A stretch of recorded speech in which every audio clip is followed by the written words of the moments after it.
we begin our service today with a candle lighting for the people of Beirut, following the terrible and destructive explosion earlier this week. We light this candle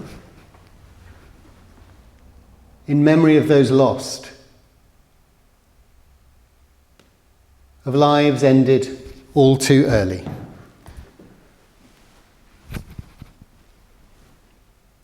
For those that have lost loved ones. For those injured and those caring for the injured. For those who have lost homes, livelihoods. We hold silence for the people of Beirut.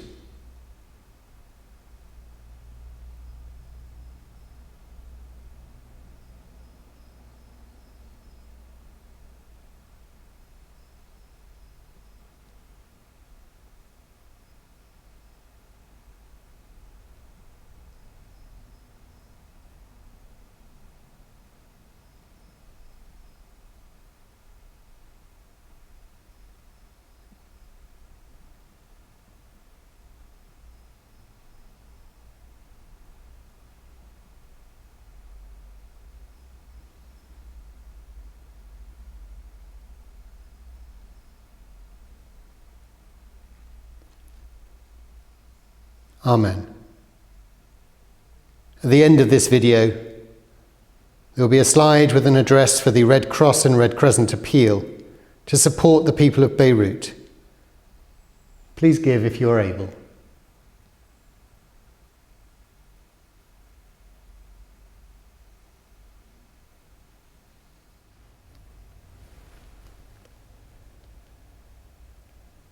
We light our chalice flame today, as chalice flames are lit in our brother and sister congregations across the world. And we'll hear words from Eric Williams.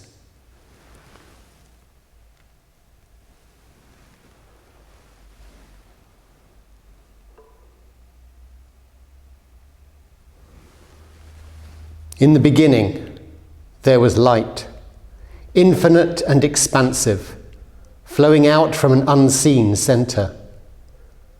Throughout creation there is light. From the steady sun, the glowing moon, the flashing meteor, the twinkling stars, the auroras dancing in the northern sky. Within each part of creation, there is light. Slowed down, held close. Within you, there is light. The same light as the source, the same radiance that is in all creatures.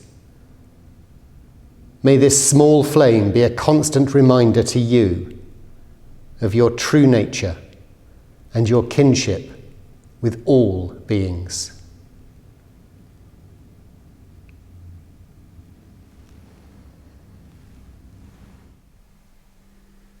Welcome. Welcome to this meeting house at this time of coronavirus. We gather virtually, and we gather virtually for many reasons, yet we gather together in some way as Unitarians and others in a religious context. Now, although I tend to use the words meeting house for this place today, many do refer to this as the church, and our other meeting houses across Kent, in Tenterton and Dover, and also in Chatham and Maidstone. They're meeting houses, they're churches, they're places of gathering. Houses of the holy, sacred places. Yet these are not made sacred by who or what they are, as beautiful as that may be. They're instead made sacred by the people that come here, by you who are watching virtually today, the people that maintain and cherish it, that gather here to change themselves, to build temples in their hearts, as we will hear later on. the striving for something spiritual over 3 centuries in this place. This is sacred because there is a commitment to religion, to a religious life, to laying or perhaps uncovering a path to help each of us through life. We are a congregation. We are several congregations too. Religion merely describes that attempt to make those connections. The rituals, the practices, the stories, and the love of those joining in common venture, as we all are. For too long, this place has been empty now. 4 months, coming up to 5 months. And we hope for a change in circumstance very soon to allow us to gather once again in person. Yet our sacred virtual space is special too. This time and this space is yours. I bid you welcome. Our first reading today is a piece written by the Reverend Gabor Kereki. Now, Reverend Kereki fled Romania in 1947 and came to Britain to work as a Unitarian minister. He served the congregations in Tenterton and Northiam and Croydon, and when he retired in 1984, he came and joined the congregation here in Sevenoaks too. I wasn't aware of his connection I was aware of Gabor Kereki. I wasn't aware of his connection to both Sevenoaks and Tenterton until I came here. Our chalice, which you saw earlier, is actually dedicated to Gabor. This is a piece he wrote about religion. We need religion more than anything else. We need the satisfying and exhilarating experience of worship. We need inspiration for reverence.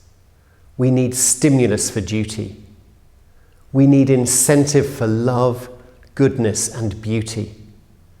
We need a happy, spiritual conception of the universe. Without the help of religion, we cannot be happy in our individual and family lives, in our work, in our society. Without the inspiration of religion, we cannot rise from bad to good, and from good to better. No individual and no society can reach its best without accepting for its guide the fundamental principles of some great and vital religion. We need a religion free of fetters, a religion which encourages our aspiration for love, goodness, and beauty, a religion which hallows and consecrates family life and work, which is a friend of all that is ennobling and good in our life, a religion which accepts without fear new truths as they persuade the minds of successive generations, a religion which gives its blessing to all innocent enjoyment and yet resists every degrading influence on our society. A religion which recognizes that the pursuit of happiness is the inalienable birthright of every man and woman. We need a religion which is not merely a set of doctrines or an organization set up to control our minds and wills, but a religion which conserves, transmits, reforms, renews, and expands the great heritage of values. We need a religion which enlarges our faculties, purifies our affections, ennobles our relationships, and deepens our spiritual lives. We need a religion. For the profoundest of all human needs is the need of God.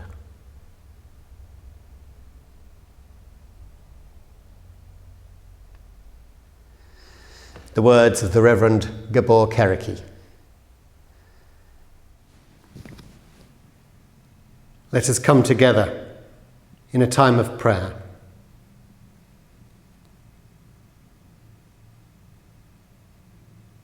Spirit of life, fill our hearts and cleanse us. Remove the resentments that create walls between us. Remove the jealousies that make us small.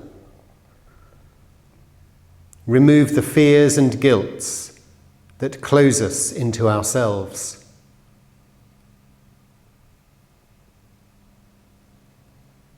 Cleanse us and empty us of these things, so that we may know the force and power and fullness of the love that reconciles us to ourselves, to one another, to life.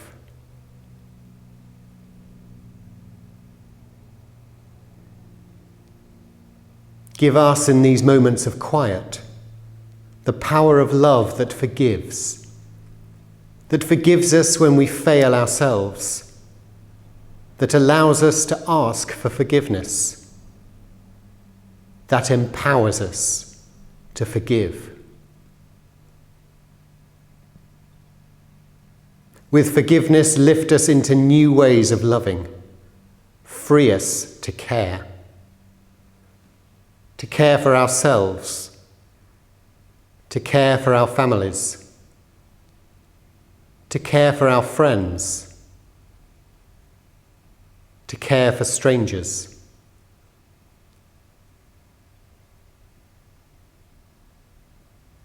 With love, help us to bring comfort to those in pain, to those we know suffering loss at this time of crisis, to those exhausted, to bring comfort to our friends, to bring comfort to strangers.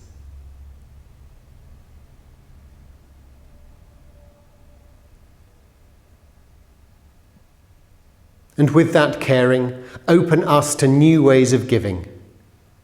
Free us to give our time, to give our affection, to give our affirmation, to give ourselves. Grateful for the love that nourishes us, we celebrate its power to renew us, to change us, to give us hope.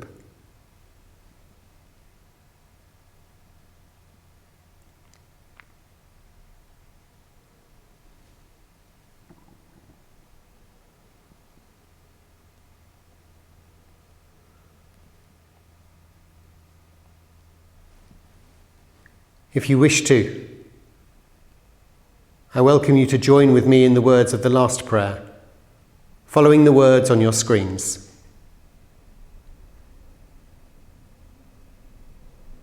O God of many names, we meet together that our lives may be transformed. May our misdeeds be washed from us, and may we be cleansed of our wayward deeds and thoughts. Each of us knows in our hearts we are not perfect. We've let ourselves down. We seek to make amends. May we have truth in our inner souls, and may we recognize the joys of living lives in love. May we seek the presence of the divine to restore us.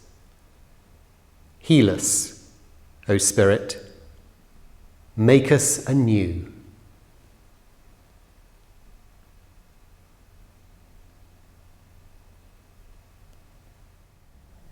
Our second reading is a piece by the Unitarian Universalist minister Patrick Murfin. This is a piece about how we build our religion. A piece about where and how religion really takes hold.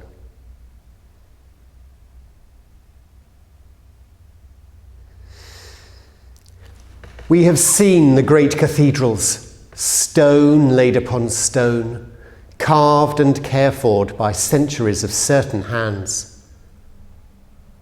We have seen the slender minaret soar from the dusty streets to raise the cry of faith to the one and only God. Seen the placid pagodas where gilded Buddhas squat amid the temple bells and incense. We've seen the tumbled temples, half buried in the sands, choked with verdant tangles, sunk in coralled seas, old truths toppled, forgotten.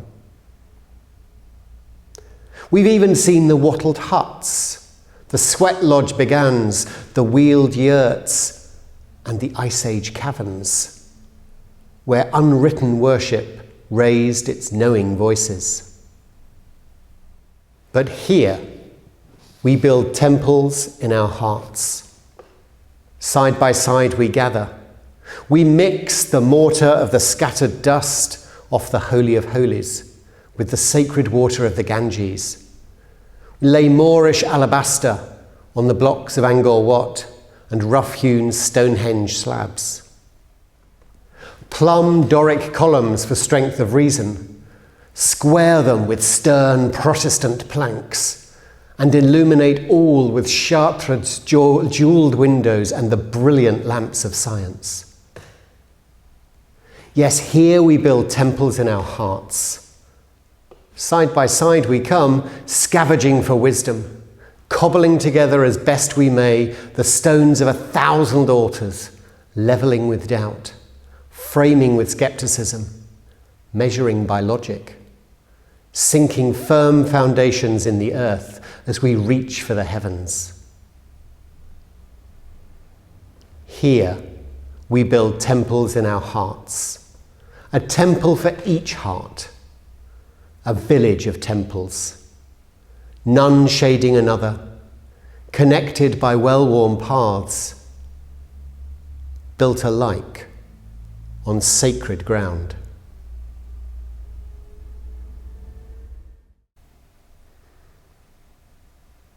Let us come together now for our hymn today. And it is appropriately come together in love. I know we're all in different places. I know we're spread across the country, perhaps across the world. But if we're able to raise our voices together in this hymn, we join as a virtual congregation. The hymn is from the Green Book. It's number 176, if you wish to follow from there, if you have one at home. But for the rest of us, the words will be on the screen. Come together in love.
Religion is a strange thing. By being known as religious, expectations are placed upon us by those who know nothing of us, of our lives, or frankly of our beliefs. Now, a couple of years ago, I was out in London on a Friday evening, seeing some friends I'd not seen for some time. I ended up on a very late train home, with several hundred other travellers on a Friday night who had also been out seeing friends. Now, as anyone who has been on the last train from Charing Cross to Sevenoaks knows, the varied nature of the passengers is fairly obvious. Many are, shall we say, a little unsteady on their feet. Some cannot seem to be able to sit down on the chair without falling off. Others are quiet and look quite puzzled, or lost, or both. Still more are vociferous with their views on their evening out, on the quality of the company, and their thoughts on their new neighbours in the carriage. And as I sat trying to avoid anyone's gaze, the woman across the aisle leaned across and asked where I'd been, and if I'd had a good time. She'd certainly had a good time, and she loudly told me and anyone else within 5 miles it was her first night out in a pub for years. She then asked what I did for a job. So I told her. I'm a church minister. I'm a Unitarian minister. That was it. An explosion of confused messages about her Catholic upbringing, my obvious choice to study theology because it was easy, many references to Jesus F. Christ, always followed by profuse apologies from her and her friends. Yet it generated a conversation across several seats. What do Unitarians do? Why do people come to our church? What's the point of religion? Did I drink? Did I mind if people swore? If I was a religious minister, why was I on a late train home? Why wasn't I at home or in a church? Now this spread through a large chunk of the carriage, and the eventual crowdsourced conclusion to all this was that religion was probably a good thing. That Unitarianism sounded like something they could all sign up to. That the old Pope didn't know nothing, and yeah, we might go to church again one day. And that religious values were necessary in life. Especially, apparently, for children and parents. It was good fun, and it was eye-opening, but I had to do some quick thinking. What do we mean when we speak of religious values? What might we understand by the term, and the value of it in our everyday lives? Why do I believe in religion?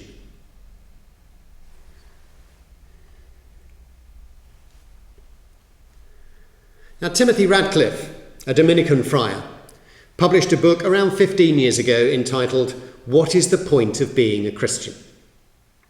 Now, as you would expect from a Dominican friar, Radcliffe's points are themed around the Catholic approach to Christian doctrine. However, what I found so compelling in the book is the way he recognises the importance of religious interpretation as a way to reflect on human nature and the problems of modern men and women. It's not a dry book or a theological treatise or promises of a life to come. Rather, it's an analysis of our day-to-day lives. It was, in fact, one of the books that led me towards my calling for ministry. Now, Radcliffe recalls being asked by a friend, "Why be a Christian?" And initially he simply replied, "Because it's true." Perhaps unsurprisingly, this did not satisfy his friend. So the friend went on, "What do you get out of it? What does it do for you?" And it was from this subtle shift to asking about the individual consequences of faith on himself that he went on to write the book.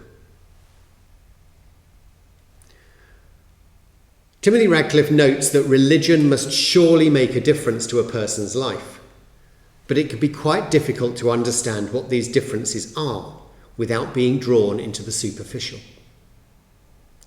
It could be said, for example, that religious people are more calm or relaxed than others. However, we need to avoid attempting to draw others into religion by declaring that it will help you sleep well at night. Ultimately, for Timothy Radcliffe, the ultimate answer to the question, his ultimate point of truth, is that we exist for God.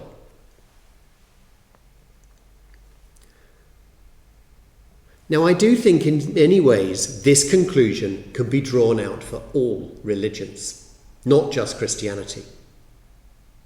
The notion or concept of God is a problem for many, but it's just a word. The point is being made that religion can help us in everything we try to do, if in some small way we can relate to the idea that we're acting for God or in God or the all that is, the ultimate oneness of creation. Religion can help us to recognize the great connections of ourselves, our communities, of all peoples, and the world in which we live. If our lives are in some way led by the approach that everything we do has an impact on all we are and with whom we coexist, then our lives can be seen and felt as fruitful, purposeful, contributing to the greater good. Kindness to others benefits us all. And all the world religions have at their core this message of kindness and interconnectedness. Most faiths have messages that kindness is something that should be extended to all, based on the love of the giver, not the religious affiliation of the recipient. Mother Teresa of Calcutta, the tireless helper of the poor in India, once said, "Our purpose is to take God and his love to the poorest of the poor, irrespective of their ethnic origin or the faith that they profess. Our discernment of all is not the belief, but the necessity. We never try to convert those we receive to Christianity, but in our work we bear witness to the love of God's presence. And if Catholics, Protestants, Buddhists, agnostics, for this better men or women, we are simply better, we will be satisfied. Growing up in love, they will be nearer God and will find God in the goodness." Now, Mother Teresa spoke, of course, from a Christian perspective, but other faiths have similar messages. The Sikh holy book, the Guru Granth Sahib, tells us that there is only one breath. All are made of the same clay, light within all the same. And Guru Gobind Singh, the previous guru, told his followers to regard the human race as one.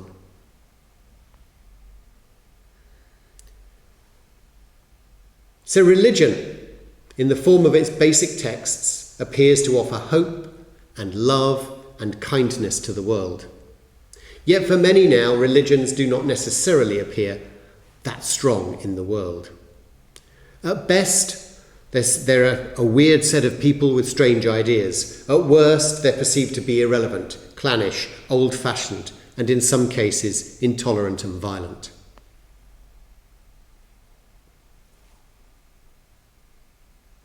However, I still call myself religious. I see it as a fundamental part of my life, not something reserved for Sundays. I'm even happy to debate this with those less than coherent on a Friday night train home. Yet I do not have the certainty that would enable me to call myself Christian or Muslim or Hindu. I call myself Unitarian, since that's the description of the open, uncertain, doubtful, exploring yet fulfilling approach to belief that works for me. It's different for others. It can be different for each Unitarian and non-Unitarian. Yet for me, religion is a broad approach. It is an attitude. When things are not going so well, from being caught in a light drizzle to a more serious disagreement with somebody, frustration with the way life is going, and let's face it, 2020 has done that for us. I can honestly say that turning to my religion, reminding myself of the values my chosen faith teaches me, of freedom, of reason, of welcoming, of compassion, of understanding, all in the name of a more peaceful and harmonious world for all, not just for me, not just for the people that gather here, not just for Unitarians here and abroad. No, my chosen faith enables me to play, I hope, a part, no matter how small, in bringing hope to the world. Religion is a collective outflow of love to the community and to the world. It provides the rock on which we might anchor in difficult times. And it also provides an opportunity for learning together, for acting together in truth and in love. And this, of course, comes back to Timothy Radcliffe's comment that we need religion, in his case Christianity, to enable us to work towards the ultimate meaning. That binding force of life that some might call God and others will leave nameless. Religion can be a great thing. We need to continue to make it great, to overturn the false impression that many will take from religion otherwise. As Gabor Kereki said in our first reading, we need a religion which enlarges our faculties, purifies our affections, ennobles our relationships, and deepens our spiritual lives. We need a religion, for the profoundest of all human needs is the need of God.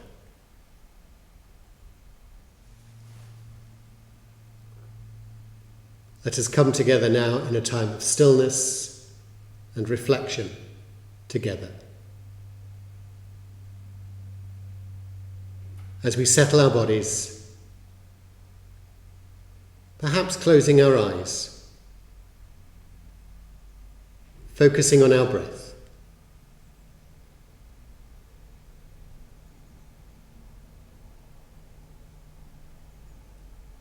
I shall speak some words, then strike the singing bowl.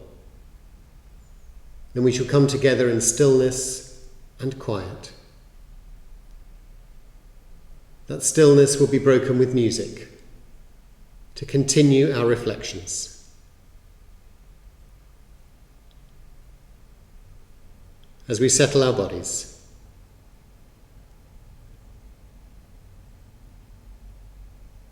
with words from James Luther Adams.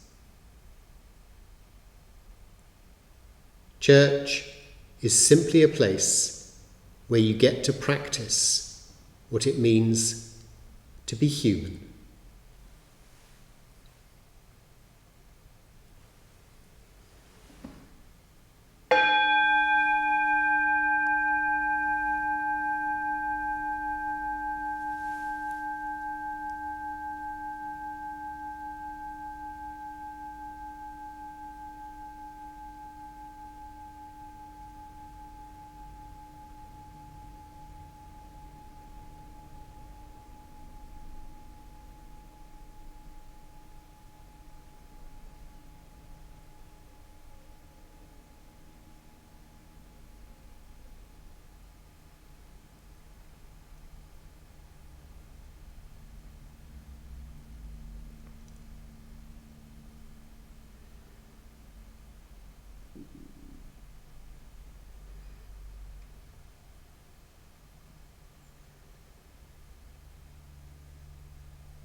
We light our chalice flame today, as chalice flames are lit in our brother and sister congregations across the world. And we'll hear words from Eric Williams.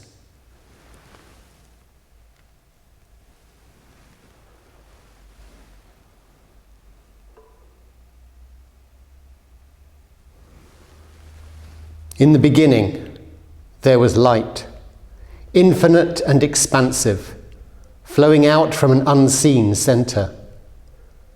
Throughout creation there is light, from the steady sun, the glowing moon, the flashing meteor, the twinkling stars, the auroras dancing in the northern sky. Within each part of creation, there is light. Slowed down, held close. Within you, there is light. The same light as the source, the same radiance that is in all creatures. May this small flame be a constant reminder to you of your true nature and your kinship with all beings.